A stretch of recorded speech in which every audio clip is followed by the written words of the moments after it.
Hi guys, we are so lucky because our coach Sam, man, I see you, I get excited. Thank you, Beto. Karibu sana. Asante. Sam is here again and he has to drop us a tip on how to make us better. And today I want him to talk to us about something called networking.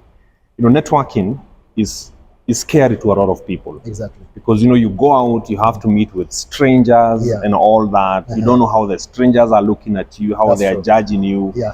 And a lot of people are afraid of networking. Yet you keep telling me that it is almost impossible to grow a business without networking. That is true. But how should our people go about networking, Sam? All right. Thank you so much, Eric. You put it very well, that if you're not networking, then you're not in business. We say that social capital is a currency in our 21st century. So you've got to learn on how to network. Networking is the ability to connect and establish a relationship with you and your customers, or maybe people that you're meeting for the first time. When you're talking about networking, it is to go out to network. One thing that is so critical for you is to have a story. Have a story. What is a story that you want to share with other people? Is about what is your mission. How can you make the world become better? How can you make the other person become better? How can you make other people's businesses become better?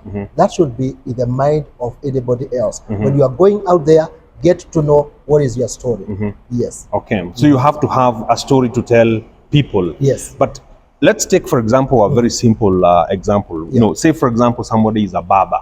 Kazi yake ni kunyoa. Yes, yes. Or somebody is selling cosmetics. Or somebody is running a hardware. I have a lot of customers who run hardwares. Yes. How exactly does that translate into what they do and them now being able to tell a story to somebody they are networking with? Okay, first is to identify what kind of value are you adding to other people's lives. Okay. What makes you unique? What makes your services, your products unique compared to anyone else in that market? The third point is about who are your clients? Where do they go? Where do they hang out?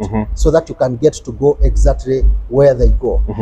Once you go there, of course, one of the hardest parts people find is now, where do I start off the introduction? Yeah. So you first get to introduce yourself. Introductory session is very powerful because it's what sells you. As I say, is actually your story. Yes. So you got to mention about who you are, what you do, and then we have to include what is called a statement, which is called a mission statement, just to mention about what you stand for and what you believe in and what you can add to other people's lives to become better. Wow. Yes. Allow me to practice that with myself. Yes. By telling people, I'm going to tell people, my name is Eric. I'm the CEO of Murage Motors, where we help people to get the best cars at the best prices. Is that an adequate introduction? Very good. All right. I can also try mine. Yes, try yours. Okay, my name is Coach Samuel Murage. I am the lead trainer in DTI, whereby we are very passionate about equipping professionals and business owners with life skills or training so that you can raise your value instantly by over 50%. Wow. Looks like you've done it a million times. Thank you so much, Sam. We always appreciate, and our followers appreciate the tips that you're giving them.